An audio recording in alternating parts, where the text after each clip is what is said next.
May nagtanong sa akin, "Hi sir, good morning. Ask lang po if pwede ba akong kasuhan ng online loan na may balance ako ng estafa.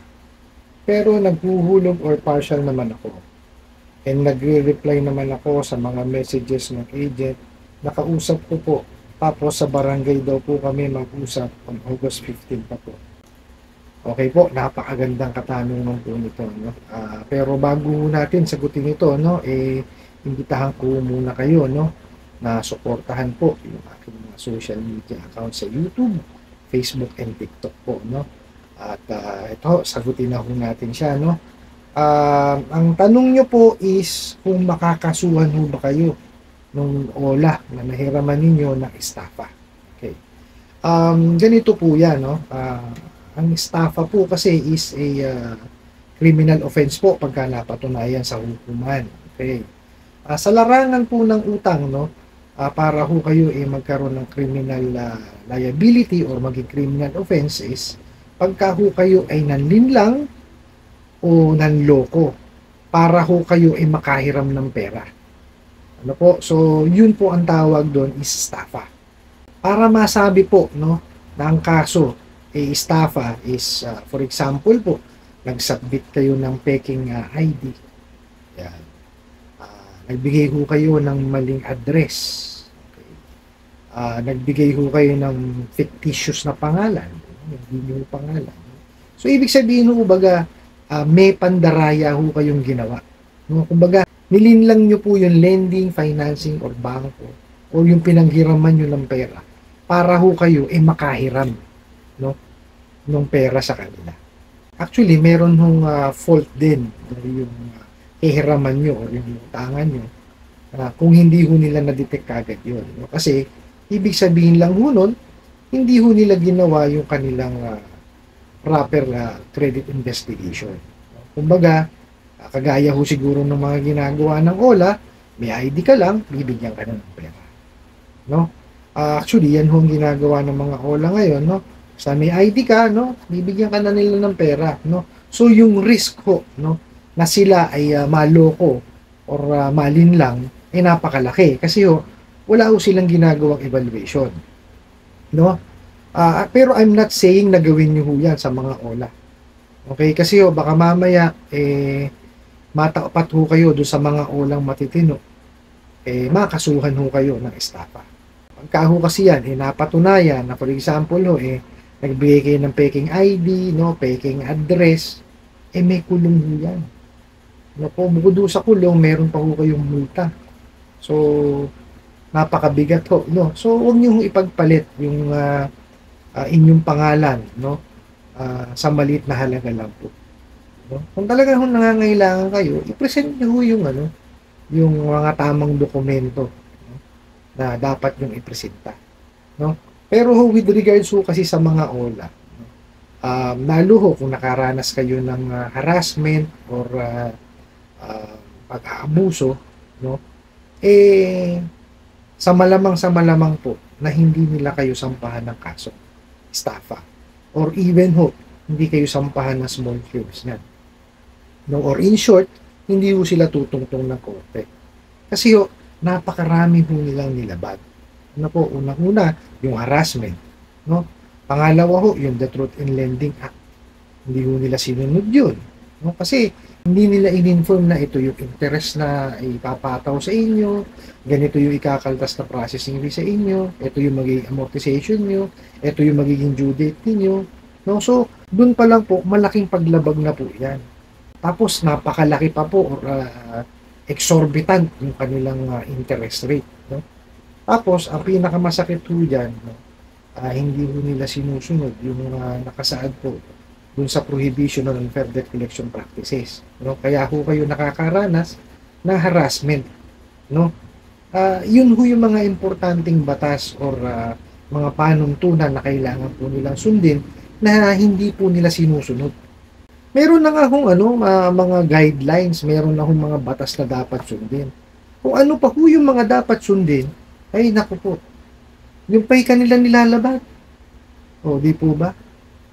So, ano ho yan, malamang sa malamang ho, hindi ho kayo masampahan ng kasong estafa nor small claims po. Kasi nga ho natatakot sumampa ho ng ano yan, ng korte. Hindi nga ho makatuntong sa bahay niyo yan or hindi kayo mabisita sa lugar ninyo. Di po ba? Kasi natatakot ho sila dun sa multong ginawa nila. Yan po yung panghaharas na ginawa sa inyo. Ano po? Pero habang binabasa ko ho itong message ninyo, no, kasi sabi nyo nga ho, nakakapaghulog o nakakapag-parcel kayo, no? Tapos nagme-message din kayo dun sa agent ninyo, no? At nakipag-usap pa, nasa barangay daw kayo mag-usap sa August 15. Napakatagal naman, no? Considering po na 7 days lang ang ano ang kontrata ho nila. O, tapos papaabutin pa nila ng August. Anong petsa pa lang po ngayon? Marso. O March, April, May, June, July, August. Patatagalin pa nila ng 5 buwan. Anong klaseng paniningil ho yan? Wala ho silang sense of urgency. Kasi kung ako ho, kolektor, hindi ko na patatagalin ng August yan. Pupuntahan ko ho kayo, bibisitahin ko ho kayo, no? Aalamin ko, anong naging dahilan, ba't hindi kayo nakahulog? At gagawa ho tayo ng compromise agreement. O gagawa ho tayo ng payment option. Para ho kayo makabayad. Di po ba? Hindi ho po pwede yung ganitong gagawin na palilipasin pa 5 buwan para pumunta ng barangay. Oh. Alam naman ng huli na hindi naman tinatanggap na ng barangay yung mga complaints ng mga malalaking kumpanya. Oh. Alam na alam niyo ho itong mga owner to, walang kaalam-alam ho sa batas. O di po ba? Biruin niyo ho, palilipasin ng 5 buwan. Tapos sa barangay pa rin kayo mag-uusap. Oh, ano yan? Anong klaseng paniningil yan? Di ba? Kung ako may-ari ng lending, abay tatanggalan ko ng trabaho to. Hindi binibigyan ng halaga yung pinautang kong pera eh. O, di ba? Kasi ho kami as field collector po, binibigyan ho namin ng halaga yung pinuhunan ho ng amo namin. Kaya pagka ho yung aming kliyente hindi nakahulog, karaka-raka ho pinupuntahan ho namin yan. Inaalam ho namin ng dahilan. Kasi pag pinagtagal nyo po yan, naku po, wala mangyayari. Magte-turn sour lang ho yan. Oh. Kailangan ho sa mga kolektor, no, dapat maagap. At dapat marunong makipag-usap. Oh. Kung ganyan ang gagawin, malulugi ho yung lending. Di po ba? Ewan ko tong mga ulan na to kung anong klaseng utak meron. Di ba? Logic na logic ho yun. Pagka yan hindi nakabayad, alamin mo anong dahilan bakit hindi nakabayad. Hindi yung tatawagan mo, babaragin mo. Mariusip. Sa tingin mo makakasingil ka pagka ganun? Oh. Ang pagiging kolektor po, hindi nyo kailangan na maging matapang. No? Kailangan ho marunong kayo mag-isip. Nakahinang tete. Hindi ho binabayaran dito ang pagiging matapang. Akala nyo ho ba, yung sinasahod nyo bilang kolektor ng OLA, puno dahil sa pagiging matapang nyo? Hindi. Mariusap, kami ho binabayaran mo sa amin, yung negotiation skills ho namin. No? Yun ho ang pinaka-importante sa pagiging kolektor. No, bukod pa ho dapat may alam kayo ng konti sa batas. Kasi hindi ho naman po pwede susugod kayo sa gera, ala kayong alam. Alaman lang kayong baril. Ala kayong bala. Oh. Dapat alam niyo ho yung yung sasabihin niyo doon sa kliyente niyo. Bukod doon sa policy and procedure ng kumpanya ninyo, alam niyo ho yung nilalaman ng kontrata, may alam kayo sa batas at marunong kayo makipag-negotiate. Hindi ho kailangan dito takutan. Pagka nanakot kayo wala talaga kayong masisingil. Oh. Di po ba? Kaya ako gumagawa ng ganitong content. Para ho matutunan po ninyo yung tamang paniningil. Oh, at makapagbigay rin po ako ng advices dun sa mga OLA victims po, no, na hinaras nyo ng hinaras. Kasi yung napakahirap naman ho nung ginagawa ninyo. Yung mental torture ho na ginagawa ninyo. Lintik yung anxiety tsaka depression na idinudulot nyo dun sa mga tao. Oh. Bukod dun, walang kaalam-alam yung mga contacts dun sa utang nila, bubulabugin nyo. Oh. Sasabihin nyo guarantor o co-maker, wala kang kaalam-alam dun sa utang. Oh. Tapos bubulabugin nyo ng ganun. Tapos magpupost pa kayo sa FB. O ano-anong katarantaduhan ng pinagagawa ninyo. Oh. Kaya tuloy tingnan nyo nangyayari sa inyo. Hindi kayo binabayaran. Di ba? Katahimik po ng buhay namin, no? Ginulo nyo kayong mga ola kayo. Ngayon natatypecast kami, na parehas din kami ng ginagawa kagaya ninyo. Pero pinaiintindi ko po dun sa aming mga kliyente na iba ho kami. Kami ho humaharap sa kanila. O yung mga kolektor puno ng ola na yun, makakaharap ba sa kliyente? Yan, hindi. Duwag yung mga yan. Baka ni katok sa pinto, hindi makakatok yan eh. Oh. Di ba? Tama naman ako, duwag kayo. Grabe kayo. Tatago kayo dyan sa punja ng amo nyo. Tatago kayo dyan sa mga computer ninyo, telepono nyo. Diyan lang kayo magaling. Puntahan nyo yung kliyente ninyo, alamin nyo kung bakit di nakahulog. Tsaka nyo tulungan, bigyan nyo ng options kung paano makakapagbayad. Di ganyan. Kayo ng kamote. Oh. Tapos lagi nyo ipinipilit yung barangay. Ano ba meron ng barangay? Oh. Magbasa ho kasi kayo ng batas. Hindi na nga ho kayo ini-entertain sa barangay dahil kayo malaking kumpanya. Nakasaad ho sa batas yan. Oh, pati ninyo basahin. Mariosip kayo. Oh. O mapunta ho tayo dun sa nagtanong. Huwag ho kayong matakot, no? Kung kayo ikakasuhan ho ng estafa itong mga ola na to. No? Kasi nga ho, kung nakaranas kayo, no? Unang-una, pag nakaranas kayo ng harassment o ng pananakot, hindi ho talaga magsasampa ng kaso yan, mababaliktad sila eh. Pagka ho yung ola ninyo ipinost kayo sa social media at naapakan ho yung karapatang pantao, lalong hindi ho yan magsasampa ng kasong estafa sa inyo. Takot lang ho niyang mga yan. So, alam niyo pinakamasaklap na ginagawa ko nila. Yan yung harassment na ginagawa sa inyo. No, yung mental torture ho na binibigay, anxiety at saka depression. Mas matindi pa ho yung ginagawa nila na yan kaysa sampahan kayo ng kaso. Kasi pag nagsampa sila ng kaso sa korte, ano hong gagawin? May mediation ho yan. I-assist po ni judge siya kung kaya niyong bayaran yung hinihingi ho nila. Si judge po ang magdidesisyon yan. Kahit paano may labang kayo. Itong pag-haras ho nila na ginagawa ala kayong kalaban-laban O di po ba? Sasagutin mo pala yung telepono, pag sagot mo may mura agad.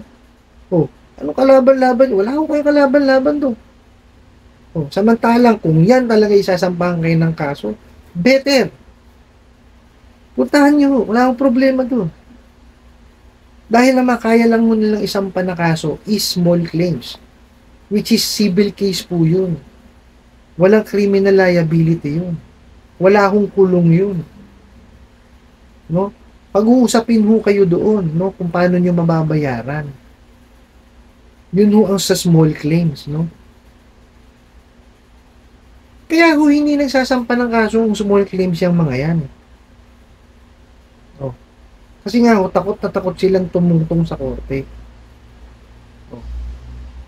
Kaya pagka tinakot kayo, nasasampahan ho kayo ng kaso, sabihin nyo, sige ho, makita na lang tayo sa husgado. Kasi doon, at least may labang kayo. Kaysa ho ganyan, may post kayo sa social media, scammer alert, mumurahin kayo, tatawagan ng contact. Ano laban nyo doon? Di ba? Wala kayong kalaban-laban sa ganun eh. Mental torture na ginagawa sa inyo. 'Di ba? Kaya ho ako, isa pa hong payo ko sa inyo, bukod sa bayaran nyo itong mga utang ninyo sa online na to, no? Wag nyo pagpapansinin yung kanilang mga harassment na ginagawa sa inyo. No? Wag nyo intindihin. Kasi yan lang ho ang alam nilang gawin. No? Sagutin nyo ho yung tawag nila. No? Pagka sinabihan ho kayo na ididemanda namin kayo, sige ho, wala ka yung problema. Nagipit lang ho kanyo kayo. No? Ginagawan ko ng paraan. Ngayon, kung yun talaga ang gusto nyo mangyari, sige kamo, walang problema. Sasagutin ko naman kamo sa korte. At least doon mo sa korte, may labang kayo. Kaysa ho dyan, hindi nyo kilala kung sino ang nyo, kausap nyo. Hindi nyo alam kung sino nagme-message sa inyo. Oh. Talaga sinisira lang ang nyo, yung pag-iisip nyo eh. Mga luko-luko yung mga yan eh. Oh. Kaya huwag niyo katakutan. Kung sasabihin na, ididemanda kayo, bibisitahin kayo sa bahay, mainam mo yung bumisita sila. At least may kausap po kayo. Tao. Kaharap nyo, pisikal. Oh. Tignan ko kung matapang niya pagdating sa bahay ninyo. Oh. Magtatapang-tabangan lang mo yan kasi nasa telepono sila. Pero sasabihin ko sa inyo, duwag ho yung mga yan. Alam niyo po ba na yung ibang mga online lendings, kaya ho nagkukomisyon ng collection agency kasi hindi ho sila makapunta ng bahay niyo. Oh, di ba ho duwag? Oh, manghaharas na manghaharas, mananakot na mananakot. Kung ano sasabihin sa inyo, mumurahin kayo, tatakutin kayo na ganito, ganyan. Oh, ni tungtong ho sa tapat ng bahay niyo, ni katok sa pinto, hindi kayang gawin. O, ganun ho kaduwag yung mga yan. Kaya kumukomisyon ho ng yan. Ng mga collection agency. O. Pero may mangilan-ngilan po ng mga online lending talaga may feel. Alam nyo na ho kung sino yung mga yun. O. Di po ba? Wala akong sariling tapang yung mga yan. Kaya kayo ho, lakasan nyo ho ang loob ninyo. No? Kung talagang may intention kayong bayaran, no, at nagipit lang kayo, harapin nyo sila. Huwag nyo ipakita sa kanila na natatakot kayo sa kanila. Kasi the more na ipinakikita nyo natatakot kayo sa kanila, lalo kayong tatakutin. Basta kung nasa tama kayo. No? Huwag nyo lang susubain, bayaran nyo po. No? Kasi kung ang intensyon nyo talaga isubain, wala na kayong pinagkaiba doon sa mga ola. Di po ba? Pagka tayo ng hirap, no? Obligasyon ho natin bayaran yan. So, wag ho natin isipin na naras ako, hindi ko nababayaran. No? Karami ko nare-receive na comment na gano'n eh. Naiiling na lang ho ako eh. No, kung gusto niyo ho talaga makabawi do sa mga ola, bayaran niyo at demanda niyo. No? Demanda niyo ng harassment, cyber libel, no? Manghihingi ho kayo ng danyos. No, mag-hire ho kayo ng abogado or manghingi kayo ng tulong sa mga abogado. Sampaw kung wala pa ho kayong pambayad sa private.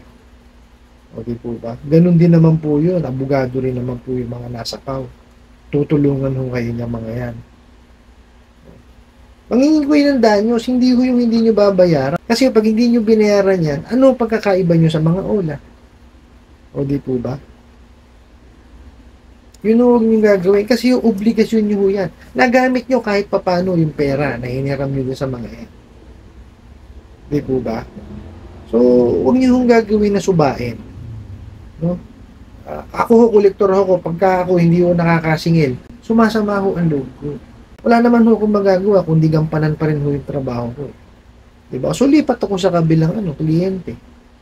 Diba? Kasi mahirap po kung kung yung magmumukmuk lang ako doon sa isang kliyente na hindi nagbayad, tinulungan ko naman na. Wala na ho akong magagawa ron. Di po ba? Ang gagawin ko na lang ho doon, gumawa ho ako ng recommendation, tapos bahala na ho si attorney ron. May legal department ho kami. Sinasampahan ho talaga namin ng kaso. Small claims. Kasi kami ho, hindi ho kami nangaharas. Yan ho kauna-unahang bilin ho ng amo namin. Kasi ho, kami, pagka nangharas, ano ho mukhang ihaharap po namin doon sa korte? O, di po ba? So kami ho, ingat na ingat po dyan. No? I hope nasagot ko po itong katanungan na to at sana po ay makatulong. Maraming salamat po sa walang sawa ninyong pagsuporta at panonood sa aking mga videos. Maraming salamat po sa inyong pag-like, pag-share, pag-comment at pagtatanong. Kunin ko na rin po itong opportunity na to na imbitahan kayo na suportahan ang aking mga social media accounts sa YouTube, Facebook, and TikTok. Hanggang sa muli po, yun lang!